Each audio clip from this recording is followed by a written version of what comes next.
함께 보실 말씀은 사무엘상 15장입니다. 사무엘상 15장 10절부터 23절 말씀입니다.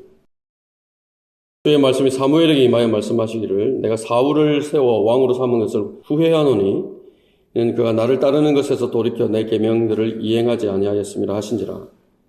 사무엘이 슬퍼하여 밤새도록 주께 부르짖더라. 사무엘이 사울을 만나려고 아침에 일찍 일어났을 때 누군가가 사무엘에게 고하여 말하기를 사울이 칼멜에 왔으니 보소서 그가 자기를 위하여 한 장소를 세우고 돌아가서 길가로 내려갔나이다. 사무엘이 사울에게 오니 사울이 그에게 말하기를 당신은 주의 복을 받으소서 내가 주의 계명을 이행하였나이다 하니 사무엘이 말하기를 그렇다면 내 귀에 들리는 이 양들의 울음소리와 내가 듣고 있는 소들의 울음소리는 어찌 된 것이니까 하니 사울이 말하기를 무리가 그것들을 아말렉인들에게서 끌고 왔으니 이는 백성이 주 당신의 하나님께 제사를 드리려고 양들과 소들 중에 가장 좋은 것으로 남겨둔 것이며 나머지는 우리가 완전히 멸하였나이다 하더라. 그러자 사무엘이 사울에게 말하기를 가만히 계시옵소서. 그러면 내가 간밤에 주께서 내게 말씀하신 것을 왕에게 말씀드리리다 하니 사울이 그에게 말하기를 말씀하소서 한지라. 사무엘이 말하기를 왕이 스스로를 하찮게 여기고 있을 때 이스라엘 지파들의 우두머리로 세워지지 아니하였으며 주께서 당신을 이스라엘을 다스릴 왕으로 기름 붓지 아니하셨나이까. 주께서 왕을 떠나보내시면서 말씀하시기를 가서 죄인들인 아말렉인들을 완전히 멸하고 그들이 진멸될 때까지 그들과 싸우라 하셨는데 어찌하여 왕은 주의 음성에 복종하지 아니하고 탈취물에만 달려들어 주의 목전에서 악을 행하셨나이까 하니 사울이 사무엘에게 말하기를 정녕 내가 주의 음성에 복종하여 주께서 나를 보내신 길로 갔으며 아말렉 왕 아각을 끌어왔고 아말렉인들을 완전히 멸하였나이다. 그러나 백성이 완전히 멸했어야만 했던 탈취물 중에서 주 당신의 하나님께 길갈에서 제사를 드리기 위하여 가장 좋은 것으로 양들과 소들을 취하였나이다 하더라. 그래서 사무엘이 말하기를 주께서 번제와 희생제를 주의 음성에 복종하는 것만큼 크게 기뻐하시나이까. 보소서 복종하는 것이 희생제물보다 낫고 경청하는 것이 수양의 기름보다 낫나이다. 이는 거역함은 마법하는 죄와 같고 완고함은 행악과 우상숭배와 같음이니이다. 왕이 주의 말씀을 거역하였기에 주께서도 왕을 거절하여 왕이 되지 못하게 하셨나이다 하더라. 설교 제목은 몰락으로 몰아가는 덫, 부분적인 순종. 우리가 읽었던 본문에서처럼 사울은 왕이죠. 이스라엘 왕입니다. 지금 어떤 마음을 가지고 있습니까? 나는 하나님의 말씀에 순종했다. 그렇게 생각하고 있죠. 100%는 아니라고 하더라도 그래도 중요한 것, 내가 그것은 했다 생각을 합니다. 부분적인 순종이죠. 어떻게 하나님께서 이 사울의 순종에 대해서 결론을 내립니까? 우리가 23절을 봤던 것처럼 하나님의 명령에 거역했다 그렇게 결론을 내리죠. 뭐와 같다고 말씀합니까? 마법하는 죄와 같다. 행악한 것과 똑같다. 우상숭배와 같다라고 말씀을 합니다. 마법하는 죄, 우상숭배, 요한계시록 21장에 보면은 둘째 사망에 참여하게 되는 자들의 목록이 기록되어 있는데 거기에 등장하는 사람들입니다. 하나님께서 반드시 심판하시겠다라고 말씀하시는 그런 사람들이죠. 사울은 순종을 했는데 부분적인 순종을 했어요. 거기에 대해서 순종이 아니다. 그렇게 결론을 내리고 있는 것입니다. 하나님께서 하나님의 형상대로 사람들을 창조하셨을 때 하나님께서 무척이나 흡족해 하셨습니다. 보시기에 좋았더라 그렇게 말씀을 하시죠. 특히나 하나님의 형상대로 사람을 창조하셨을 때는 더 그러셨습니다. 그래서 그 사람들에게 복을 주셨다고 창세기 1장 28절에서 기록을 합니다. 마음껏 누리게 하고 싶은 겁니다. 마음껏 즐기게 하고 모든 것을 다 주고 싶고 하나님께서 베풀어 주시는 최대의 행복을 그렇게 주시고자 하셨던 것입니다. 아버지의 마음이죠. 예전에 어떤 청년이 결혼해서 아이를 낳았는데 간호사가 품에 안겨주는데 아이 얼굴을 보는 순간에 눈물이 쏟아지더라고요. 감격을 해서. 그 마음이에요. 하나님의 마음이 그 마음이셨을 겁니다. 무엇을 말씀하십니까? 아담과 이브에게 마음대로 먹으라. 두 번째는 뭘 말씀하십니까? 그 먹지 마라. 선과 악의 지식의 나무에서 나는 것을 열매를 먹어서는 안 된다. 왜 그런 말씀을 하십니까? 아담과 이브를 지키기 원하는 겁니다. 그 동산에는 아담과 이브 말고도 또 누가 있습니까? 마귀가 있죠. 마귀, 아담과 이브를 노리죠. 저기를 가지고 있습니다. 저격수예요. 기회만 닿으면 내가 반드시 무너뜨리겠다. 하나님께 주신 많은 것들을 내가 단숨에 다 빼앗겠다. 섣부르게 달려들지 않죠. 지켜보는 거예요. 노리는 거예요. 저격수입니다. 저기를 가지고 있다. 그 말은 무너뜨리지 않으면, 빼앗지 않으면, 하나님께 주신 그 복을 저주로 바꾸지 않으면 내가 도저히 살 수가 없다. 그 말입니다. 그게 저기를 가지고 있다라고 하는 표현입니다. 기회만 엿보죠. 하나님께서 아신 거예요. 그래서 그 적으로부터 보호하시기 위해서 선과학의 지식의 나무에서 나는 열매는 먹지 말라 그렇게 명령을 하신 겁니다.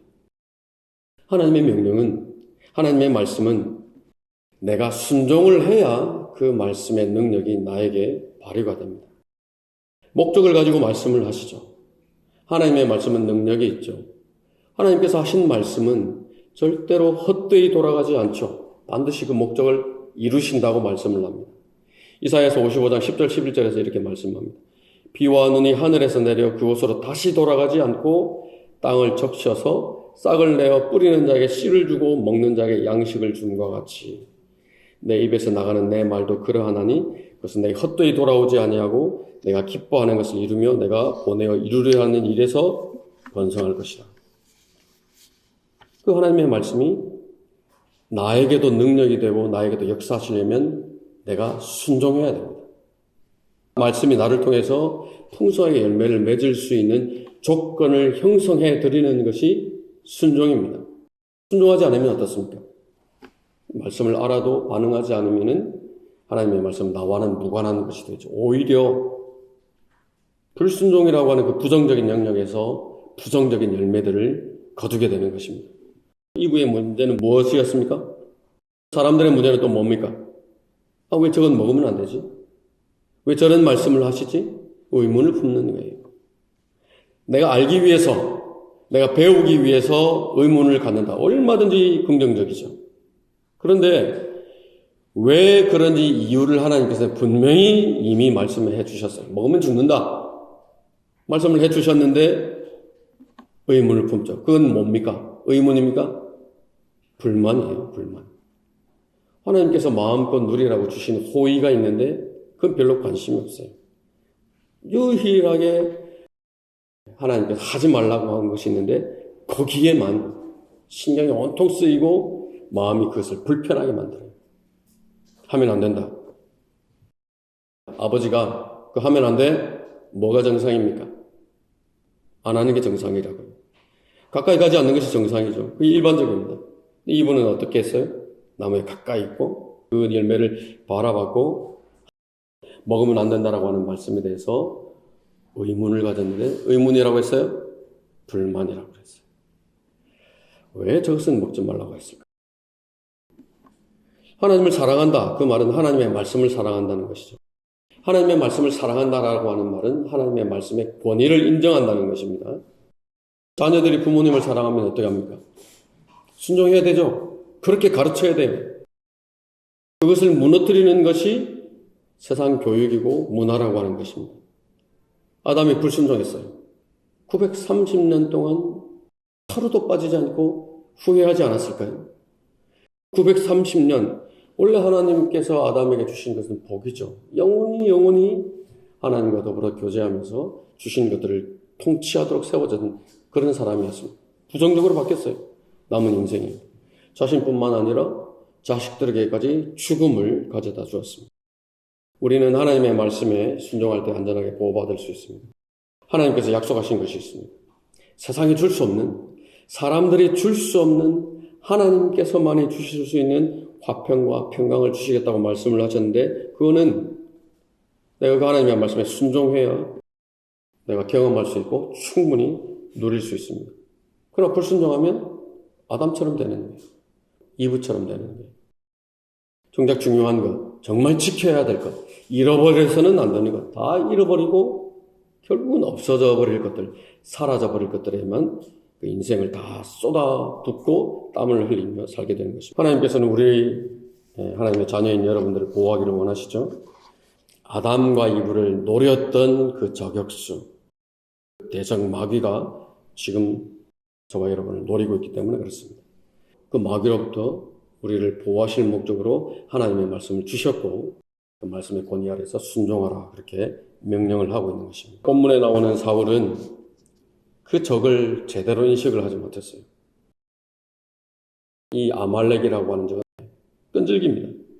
언제 어디서든지 이스라엘을 단숨에 멸망으로 몰아갈 수 있는 대단한 힘을 가지고 있는 그런 적입니다.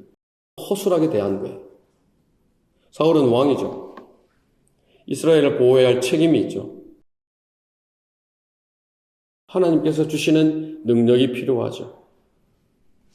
사람들은 그 영적인 것과 현실적인 것, 물리적인 것은 눈에 보이고 영적인 것은 눈에 보이지 않으니까 서로 별개의 것으로 인식을 하죠. 실상은 그렇지 않습니다. 내가 몸으로 부딪히며 사는 것들이 눈에 드러나는 것들로 이루어진 것이 아니라고 말씀을 해요. 보이는 것들은 나타나는 것들로 된 것이 아니냐. 눈에 보이는 것들로 된 것이 아니라고 말씀합니다. 그것이 하나님의 선언입니다. 보이지 않는 하나님의 말씀인데 그 하나님의 말씀에 내가 순종하는 것, 그것이 나의 물리적인 안전을 보장한다라고 하는 것입니다. 사울을 왕으로 세우시던 날에 하나님께서 사울과 백성들에게 누누이 힘줘서 당부를 하신 겁니다. 12장 14절을 한번 보시면요. 만일 너희가 주를 두려워하고 하나님 보이나요? 보이지 않죠.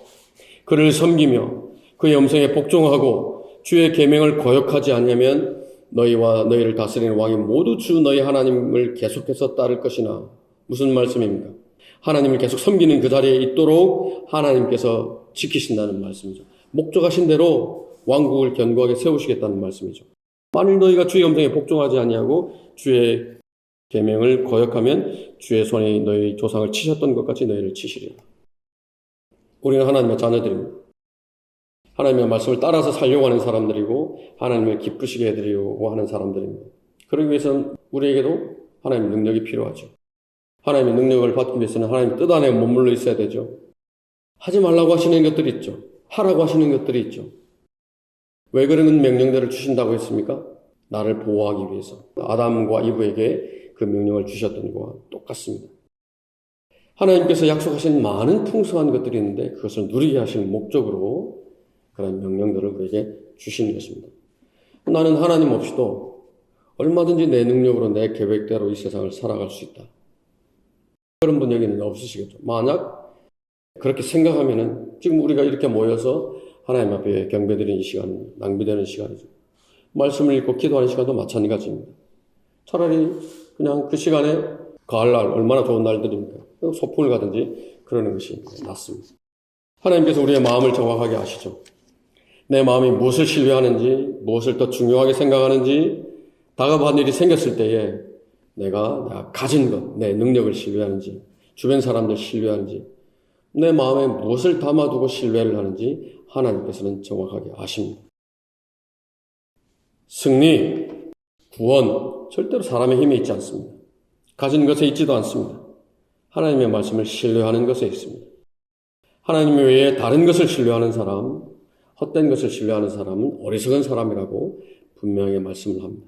실패하지 않으려면 하나님께서 주시는 풍성한 삶, 승리한 삶을 누리기 위해서는 첫 번째로 나를 노리고 있는 적이 있다. 아말렉이 있다. 잘 기억하는 것입니다. 우리 15장 1절, 2절, 3절을 다시 한번 더 보십니다. 또 사무엘이 사울에게 말하기를 주께서 나를 보내시어 왕에게 기름을 부어 그의 백성 즉 이스라엘을 치리할 왕으로 삼게 하셨으니 이제 왕은 주의 말씀의 음성에 경청하소서. 만군의 주께서 이같이 말씀하시기를 나는 아말렉이 이스라엘에 행한 일 즉 이스라엘이 이집트에서 올라올 때 그가 길에서 매복하던 일을 기억하노라. 이제 가서 아말렉을 치되 그들이 소유한 모든 것을 완전히 멸하여 그들을 남겨두지 말지니 남자와 여자, 아기와 젖먹이, 소와 양, 낙타와 나귀를 다 죽이라 하셨나이다 한지라. 아말렉이 등장을 합니다. 아말렉이 처음 성경에 나오는 것은 출애굽기 17장입니다. 이집트를 나와서 홍해를 건너기 전에는 아말렉은 드러나지 않는 존재입니다. 아말렉 알려지지조차도 않았습니다. 잠잠하죠. 근데 홍해를 건너고 하나님께서 말씀하신 약속의 땅으로 가려고 하는데 그때에 갑자기 출현합니다. 무슨 목적을 가지고 옵니까? 이스라엘을 공격하고 무너뜨릴 목적으로 옵니다. 우리가 하나님의 말씀을 공부하는 목적이 어디에 있습니까? 하나님께서 말씀하시는 영원한 유업들, 영원한 계획들이 있는데 거기 참여하기 위해서 우리가 하나님의 말씀을 공부를 하죠. 왜? 알아야 참여할 수 있으니까. 근데 그 의지를 꺾고 주저앉게 만들려고 갑자기 다가오는 적이 이 아말렉이라고 하는 것입니다. 나는 뱀이 그의 관계로 이불을 속인 것 같이 너희 마음도 어떤 방법으로든 그리스도 안에 있는 단순함에서 떠나 부패할까 두려워하노라. 목적을 왜곡시키죠. 목적을 잃어버리게 만들죠. 부패하게 만들기 위해서 다가옵니다. 요한계시록 20장에서 그 마귀가 불못의 산채로 던져질 때까지 하나님의 사람들을 공격을 합니다. 쉬지 않아요. 끊임없이 기회를 노립니다. 모르면은 망각하게 되어 있습니다. 모르면은 당하게 되어 있습니다.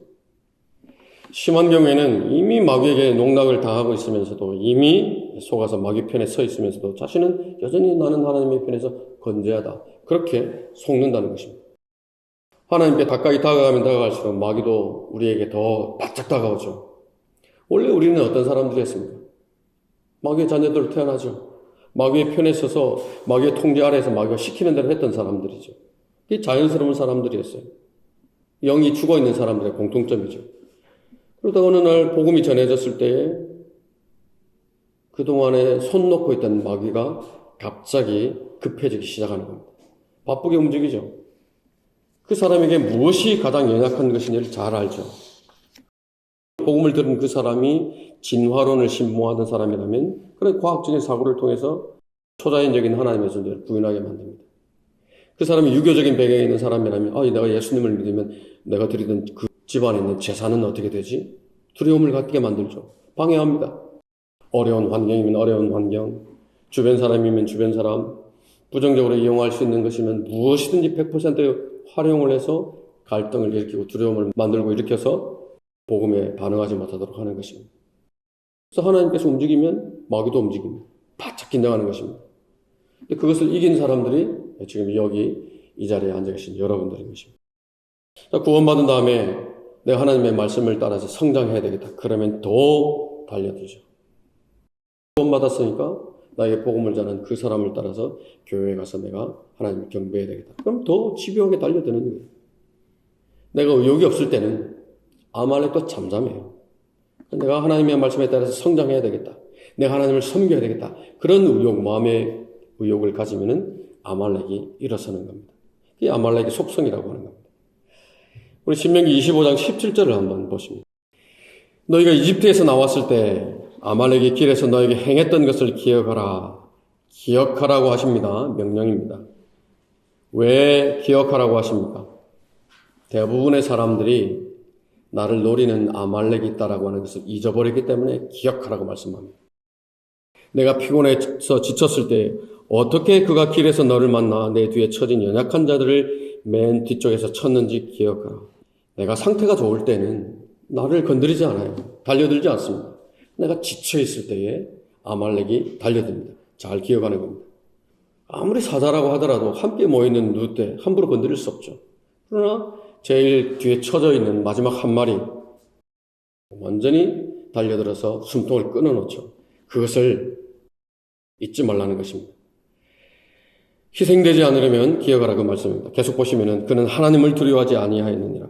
그러므로 주 너희 하나님께서 차지하라고 내게 유업으로 주시는 땅에서 주 너희 하나님께서 내 주위의 원수들로부터 내게 안식을 주실 때 너는 아말렉의 기억을 하늘 아래로부터 완전히 지워버릴지니라. 너는 그것을 잊지 말지니라. 어디로 가고 있습니까 지금? 약속의 땅이죠. 거기 들어갈 때까지 아말렉은 절대로 포기하지 않는다. 명심하라 그 말입니다. 우리의 영적인 의욕을 가장 끈질기게 방해하는 것이 우리의 육신입니다. 아말렉은 하나님의 뜻대로 살려고 하는 그리스도인들을 끝까지 회방하는 우리의 육신을 예표를 합니다. 육신은 육신이죠. 사람들이 눈에 볼 때 아무리 수준 높은 교육을 받고 아무리 지적으로 보이고 아무리 좋게 보이는 것들로 포장이 되어 있다고 하더라도 본질적으로 성경을, 하나님의 말씀을 거부하는 속성을 가진 것이 육신입니다. 갈라디아서 5장 17절에서 말씀합니다. 육신은 성령을 거슬러 욕심을 부리며 성령은 육신을 거스르나니 이들은 서로 반모하여서 너희가 하고자 하는 일을 하지 못하게 하느니라. 원수관계예요. 하나님께서 아말렉을 통해서 나를 노리고 있는 적이 있다라고 하는 것을, 그 적은 어떤 속성을 가지고 있는 적인지, 어떤 무기를 사용하는지, 최종 목표가 뭔지 우리에게 경고하고 계시는 것입니다. 완전히 멸하라, 사울에게 주신 명령입니다. 그런데 그렇게 하지 않았어요. 사무엘상 30장 보면은 이스라엘 자손이 이 아말렉인들에게 공격을 받습니다. 남자들, 여자들, 아이들, 노인들, 가축들 다 사로잡혀 갑니다. 우리가 알고 있는 에스더, 아수에로 왕 때에 통치하던 모든 이스라엘 사람들이 멸망당할 그런 위기에 처하게 되는데 그 장본인이 누굽니까? 하만이죠. 아말렉 사람이라고요. 반복해서 이스라엘의 발목을 잡는, 약할 때마다 공격을 하고 위협하는 그 아말렉이 이스라엘을 공격을 하는데 그 거점을 누가 만들어줬느냐? 사울이에요. 이스라엘의 왕인데 그 거점을 만들었던 것입니다.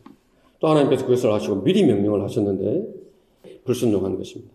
자, 두 번째 우리가 알아야 될 것은 부분적인 순종의 결과는 아주 처참하다라고 하는 것입니다. 사무엘상 15장은 10절, 11절 다시 한번 보십니다. 그러나 주의 말씀이 사무엘에게 임하여 말씀하시기를 내가 사울에게 세워 왕으로 삼은 것을 후회하노니 이는 그가 나를 따르는 것에서 돌이켜 내 계명들을 이행하지 아니하였음이라 하신지라. 사무엘이 슬퍼하여 밤새도록 죽게 부르시더라. 하나님을 슬프게 만들었어요. 사울을 왕으로 삼으셨는데 후회한다고 말씀합니다. 하나님의 마음이 돌이켰죠. 다른 왕을 세우도록 만들었습니다. 무엇이? 부분적인 순종이. 우리 그리스도인은 어떻습니까? 하나님의 말씀에 불순종했다고 해서 야, 내가 너에게 베풀었던 그 은혜를 내가 후회한다, 철회하겠다, 그러지 않으시죠? 내가 너를 괜히 구원해 주었다, 괜히 은혜를 베풀고 괜히 자비를 주었다, 그 말씀은 하시지 않습니다. 지금 내가 막 구원받았다, 영적으로 어린아이죠. 신의 나이와는 무관합니다. 나이가 80살이라고 하더라도 이제 막 구원받으면 영적으로 막 태어난 아이와 똑같습니다. 아무것도 모르죠? 그렇기 때문에 하나님께서 철저히 보호해 주십니다. 보호하심 아래 내가 머물러야 되겠다, 그렇게 의지를 가지고 있으면 반드시 하나님께서 보호를 하십니다. 아기가 계속 젖만 먹나요? 이유식을 하죠. 이유식이 끝나갈 때가 오죠. 딱딱한 것을 주어서 씹게 만들죠. 훈련을 하는 거예요. 그래야 아이가 정상적으로 성장을 할 수 있어요. 그러면 그때부터는 아무리 사소한 일이라고 하더라도 다 훈련입니다. 믿음이라고 하는 훈련의 과정을 통해서 하나님으로부터 더 많은 것을 받아 누릴 수 있기 때문에 반드시 필요한 겁니다. 그때가 되면은 하나님께서는 뭘 요구하십니까? 순종을 요구하시죠. 엄마 아버지가 젖 먹는 어린아이가 너 이거 해야 된다, 이거 하면 안 된다 말하지 않죠. 이유식하고 말귀를 알아먹으면은 반드시 이거는 해야 되고 이것은 하면 안 되고 가르칩니다. 똑같습니다. 하나님의 말씀에 순종하는 것을 통해서 하나님께서 주신 능력을 갖게 되기 때문에 그렇습니다. 순종하라. 그 말씀의 이면에는 순종하기 싫어하는 육신이 있는 거예요.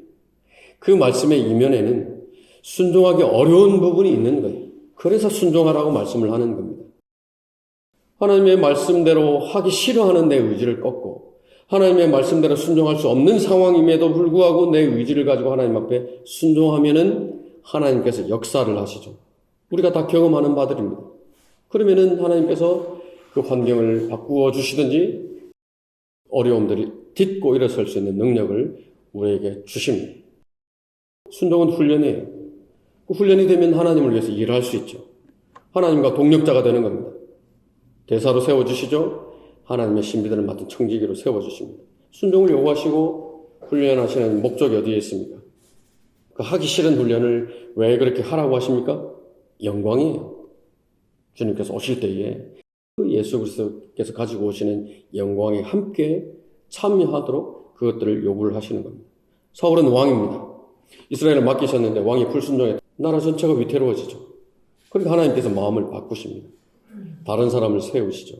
비극은 뭐냐? 정작 본인은 모른다는 거예요. 잘 기억해야 됩니다.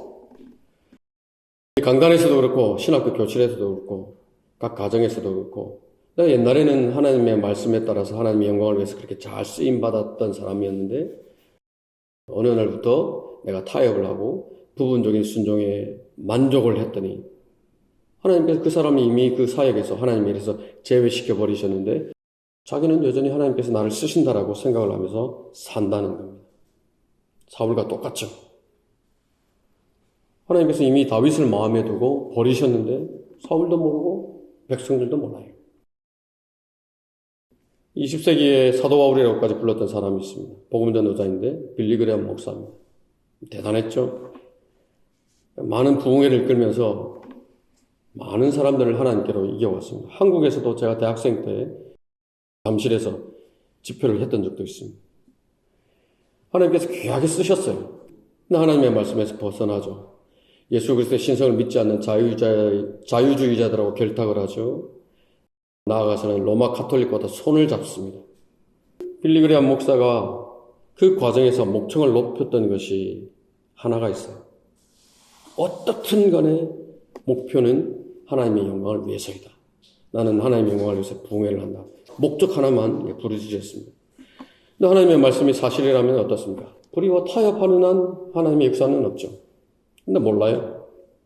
아직도 신학교 또 많은 교회들 그 빌리 그레엄 위대한 부흥사로 인정을 하고 위대한 하나님의 사람이었다고 그렇게 평가를 합니다. 그럼 우리가 사울의 경우를 비추어 봤을 때 어떻습니까? 결과는 분명하죠. 부분적인 순종은 하나님으로부터 버림을 받습니다. 사무엘이 슬퍼하죠. 지금까지 하나님의 부르심을 받아서 쓰임받았던 사람이 배교의 길로 들어섰을 때에 지켜보는 하나님의 사람이 슬퍼하는 겁니다. 12절을 보면은 죄를 지어놓고도 잘했다고 하나님께서 자신을 통해서 승리했다고 기념비를 세웁니다. 자기 양심까지 속이는 거죠. 사무엘상 15장까지 오는 동안에 이미 사울은 하나님의 명령을 자의적으로 해석하고 불순종을 한 결과 여러 번 경고를 받았습니다. 심지어는 13장 14절에서는 다른 사람을 왕으로 세우시겠다고까지 말씀을 하셨어요. 15장 1절에 한번 보시죠. 주께서 나를 보내시어 왕에게 기름을 부어 그의 백성 즉 이스라엘을 치리할 왕으로 삼게 하셨으니 이제 왕은 주의 말씀을 들으소서. 이미 13장에서 다른 사람을 왕으로 세우겠다고 말씀을 하셨어요. 근데 15장에 와서 이 명령을 주신 건 뭐예요? 기회죠. 또 한 번 기회를 주신 거예요. 누가 당신을 왕으로 세웠습니까? 그 당신을 왕으로 세우신 분은 다른 사람을 왕으로 세우실 수 있습니다. 이미 그렇게 하겠다고 선언도 했습니다. 그러면은 15장에서 1절에서 주신 이 또 한 번의 기회는 절대로 잃어버리면 안 되는 기회죠. 사로잡힌 아말렉인 아각 왕이 사울 왕 앞으로 이렇게 인도되었을 때에 죽였어야 됐다. 남겨둔 짐승들이 눈에 보이고 울음소리가 들렸을 때에 완전히 멸하라고 하신 하나님의 명령이 떠올랐겠죠. 순종했어야 됐다. 그 양심의 소리에 귀 기울이지 않는 겁니다. 불순종, 습관이 됩니다. 관성의 법칙이라고 하죠. 관성의 법칙은 물리적인 현상에만 적용되는 것이 아니라 하나님의 말씀에 내가 어떻게 반응하느냐 거기에도 똑같이 적용이 됩니다. 처음 주시는 그 작은 하나님의 명령에 내가 의지를 가지고 아무리 작은 것이라고 하더라도 순종하는 것이 습관이 되면은 복종하기 어려운 명령이라고 하더라도 관성의 법칙이 작용을 하는 거예요. 내가 손해를 보고 난처한 당한다고 하더라도 순종하는 것이 자연스러워지는 거예요. 주신 말씀에 대해서 내가 자유적으로 해석하고 부분적으로 따르는 것이 습관이 되면 어떻습니까? 본문에 있는 사울처럼 똑같은 결과를 맞게 되는 겁니다. 한 걸음 한 걸음 빼죠. 타협을 하죠. 양심은 무뎌지죠. 결국에는 그 양심이 전혀 기능을 하지 못하게 되는 겁니다. 죄는 숨겨지지 않아요. 불의는 영원히 가려지지 않습니다. 언젠가는 반드시 드러나게 되어 있습니다. 근데 왜 사람들은 반복해서 계속해서 죄를 짓고 왜 계속해서 하나님을 기만합니까? 숨길 수 있다라고 생각을 하는 거예요. 아직은 괜찮다고 속이는 거예요. 결과가 좋으면은 하나님께서도 그 과정을 받아들이실 것이라고 속이는 겁니다. 사울이 변명을 합니다. 15절 보시면 사울이 말하기를 무리가 그것들을 아말렉인들에게 끌고 왔으니 이는 백성이 주 당신의 하나님께 제사를 드리려고 양들과 소들 중 가장 좋은 것으로 남겨둔 것이며 나머지는 우리가 완전히 멸하나이다. 정당화하는 겁니다.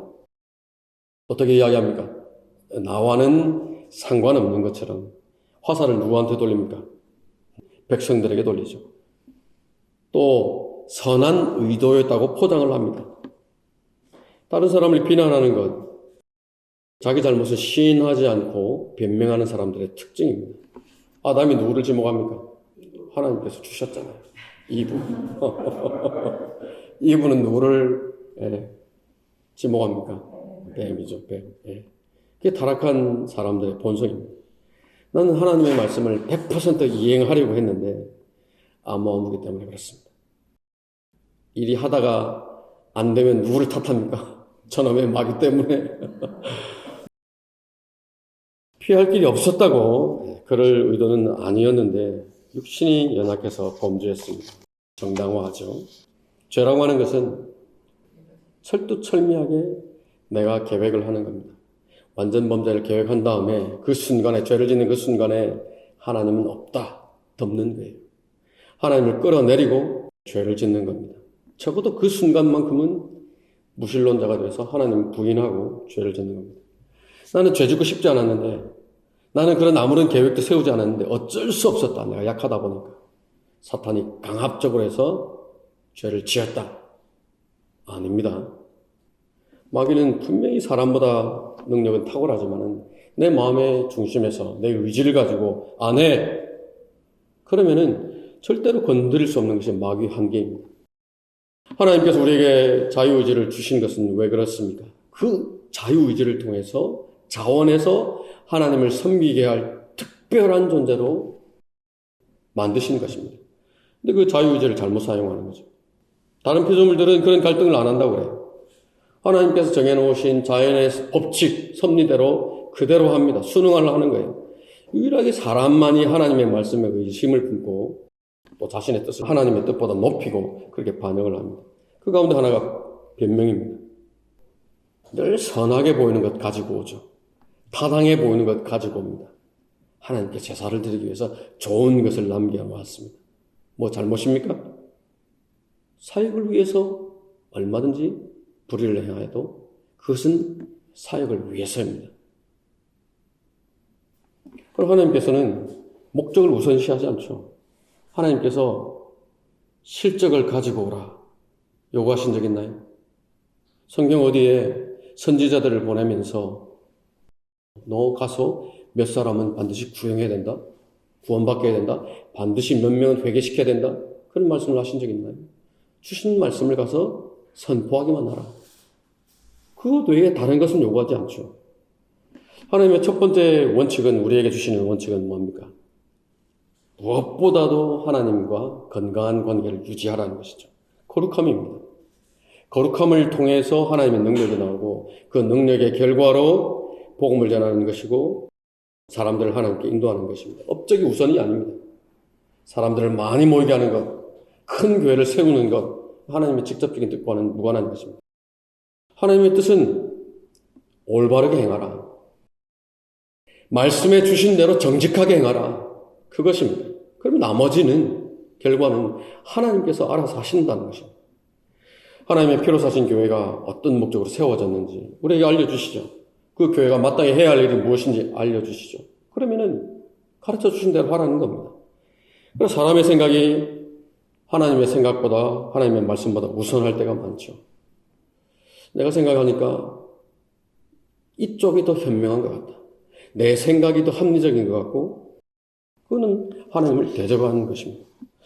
군대에 갔을 때 우리 위에 있는 상병 말아보고 상병이 항상 입버릇처럼 하던 말이 있어요. 자기가 한 말이 있고 밑에 후임이 한 말이 달라요. 제 입장에서는 직속상관이 한 말이니까 듣죠. 대통령 말을 들어야 되냐? 국무총리 말을 들어야 되냐? 그거죠. 왕이 하나님께서 왕으로 계신데 신하는 왕의 명령을 수행하는 위치에 있죠. 그런데도 그 왕의 명령보다는 내 생각이 다른 사람의 말이 왕이 말하는 것보다 더 좋은 결과를 낼 수 있을 것 같다. 그게 쌓이면 자신감이 되죠. 사울처럼 하는 거예요. 그래서 영적인 일을 수행하는데 육신적인 방법들 동원해서 그렇게 하나님의 일을 결국은 망치게 되는 것입니다. 사울은 이 사무엘상 15장까지 오는 동안에 계속 그 일을 반복을 합니다. 변명은 뭡니까? 항상 하나님의 영광을 위해서. 하나님께서 분명히 제시하는 것은 나는 제사를 원치 않는다. 나는 뭘 원하신다? 순종을 원하신다. 그것을 말씀을 하는 겁니다. 순종이 뒤따르지 않는 제사는 의미가 없다. 내가 원하는 것은 순종이다. 그렇게 요구를 하시는 것입니다. 자, 우리 17절, 18절을 한 번 더 보십니다. 세 번째로 사무엘이 말하기를 왕이 스스로를 하찮게 여기고 있을 때에 이스라엘 지파들이 우두머리로 세워지지 아니하였으며 주께서 당신을 이스라엘을 다스릴 왕으로 기름 붓지 아니하셨나이까. 주께서 왕을 떠나보내시면서 말씀하시기를 가서 죄인들인 아말렉인들을 완전히 멸하고 그들이 진멸될 때까지 그들과 싸우라 하셨는데, 분명하죠. 자, 하나님께서 말씀을 하시는데 이 말씀이 무슨 말씀인지 잘 모르겠다. 그럴 때는 어렵죠. 왼쪽으로 가라는 말씀인지 오른쪽으로 가라는 말씀인지 잘 확인이 안 된다. 그러면 어렵습니다. 쉬울 때는 언제 쉽습니까? 분명할 때, 확고부동할 때, 이건 오른쪽으로 가라는 말씀이다. 하나님의 뜻은 오른쪽으로 가는 것이다. 너무나 쉽습니다. 그 상황이 현실적으로 어려워 보인다고 하더라도 그것을 받는 사람들의 입장에서는 쉬운 것입니다. 그래서 하나님께서 말씀하실 때는 애매모호하게 어렵게 주시지 않습니다. 판단하기 명확하게 주십니다. 희미해지고 자꾸 흐려지는 것은 왜 그렇습니까? 하나님의 말씀은 분명한데 내 마음에 다른 계산들이 들어옵니다. 내 마음에 다른 것들이, 다른 동기들이 가려지기 때문에 그렇습니다. 사울에게 주신 명령, 가서 아말렉인들을 완전히 멸하라. 그게 무슨 말이죠? 그런 거예요? 분명히 구체적으로 이야기하죠. 남자와 여자, 아기와 젖먹이, 소, 양, 낙타와 나귀. 분명히 이야기하죠. 조목조목 멸하라. 무슨 뜻이죠? 그런 여지가 없는 말씀이죠.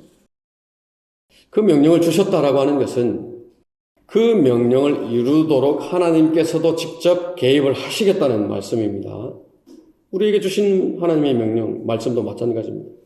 잃어버린 혼들에게 주시는 명령, 어렵습니까? 주 예수 그리스도를 믿으라. 어렵지 않습니다. 거기서부터 시작되죠. 그렇게 하나님의 자녀가 되면은 상황과 여건에 따라서 또 얼마나 내가 의욕을 가지고 하나님의 말씀에 순종하느냐에 따라서 성장하는 정도가 달라지죠. 근데 명령을 받을 때 그 의미를 잘 몰라서 갈등하는 경우는 거의 없습니다. 하나님께서 우리가 하나님의 말씀에 적극적으로 순종하기를 원하십니다. 왜 순종해야 됩니까? 그래야 안전합니다. 하나님께서 원하시는 풍성한 삶, 승리하는 삶, 그 삶을 살기 위해서는 하나님의 능력이 필요하죠. 그 하나님의 능력을 얻기 위해서는 하나님의 말씀에 순종하라고 요구를 하십니다. 순종을 통해서 거룩함을 유지할 수 있고 능력을 얻게 됩니다. 어려운 말씀 주시지 않는다고 했습니다. 내 믿음이 받아들일 수 있을 만큼의 말씀을 말씀해 주십니다. 사울에게 말씀합니다.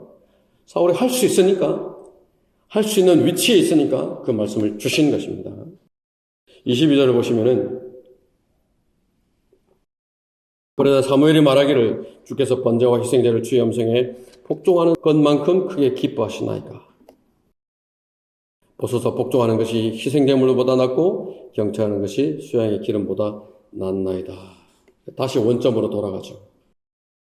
하나님께서 하나님의 말씀에 복종하는 것을 기뻐하십니까? 번제를 기뻐하십니까? 복종을 기뻐하십니다. 복종하지 않으면서 드리는 번제 기뻐하십니까? 아니면 번제는 없다 하더라도 복종하는 그 마음을 기뻐하십니까? 복종하는 마음을 기뻐하시는 거예요.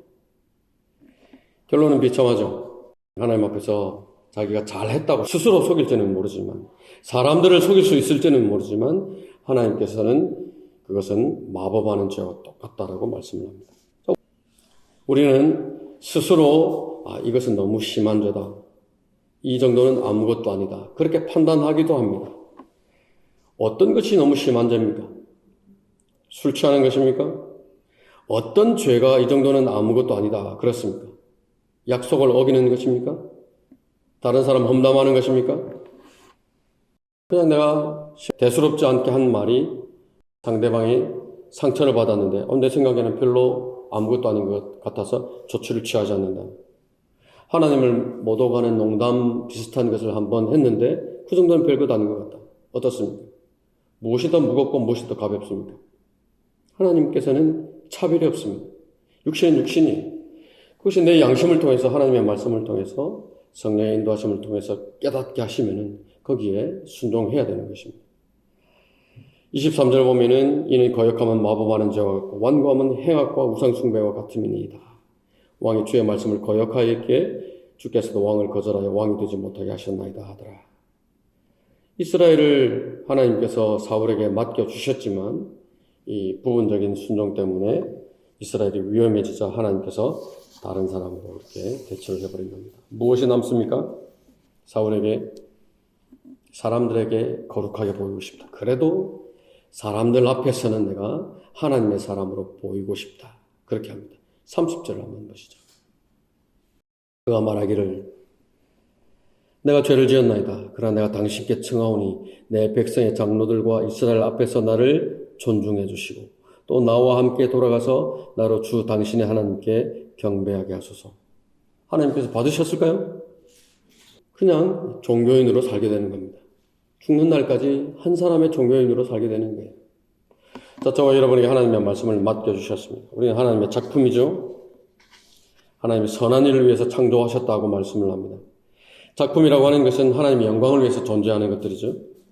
하나님께서 분명히 말씀해 주시는 것이 있는데 그 가운데서 내 마음에 드는 것만, 내 마음에 합한 것만, 적합한 것만 내가 부분적으로 순종을 하면서 그래도 그거라도 하지 않느냐고 그렇게 스스로 안도하고 있으면 이제는 벗어나야 할 때입니다. 하나님의 말씀은 분명하게 말씀합니다. 부분적인 순종은 불순종이다 말씀합니다.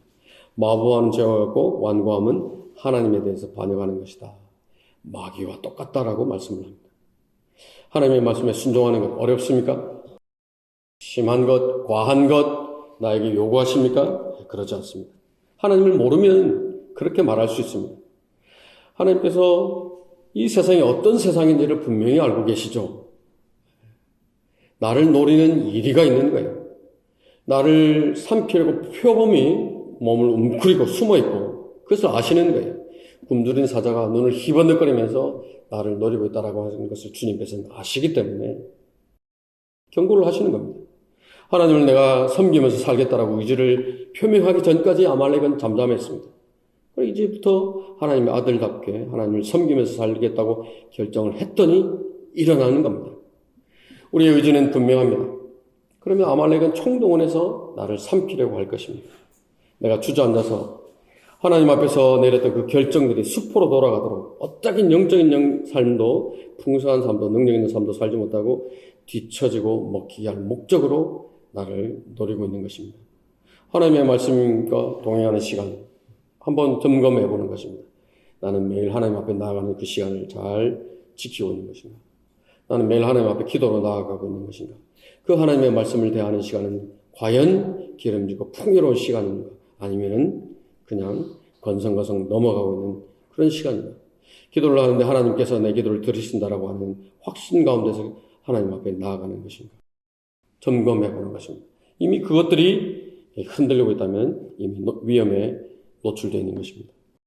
왜 우리를 이 자리로 인도해 주셨습니까? 우리를 사랑하기 때문입니다. 마음껏 먹게 하는 것이 하나님의 뜻입니다. 우리를 속박하기 위해서, 족쇄를 채우기 위해서 이것은 하라, 이것은 하지 마라 그렇게 말씀하는 것이 아닙니다. 능력 있는 삶, 풍성한 삶을 누리도록 주신 명령들입니다. 분명하게 나에게 제시하신 말씀이 있는데 그 말씀에 순종할 때에 그 말씀의 능력은 내 것이 되는 것입니다. 절대로 하나님의 말씀에 고의적으로 불순종해서 나에게 맡겨주신 그 위대한 특권이 다른 사람에게 넘어가는 그런 일들이 있어서는 안 될 것입니다. 그런 강건한 그리스도인으로 세워지시기를 바라면서 설교를 마치겠습니다.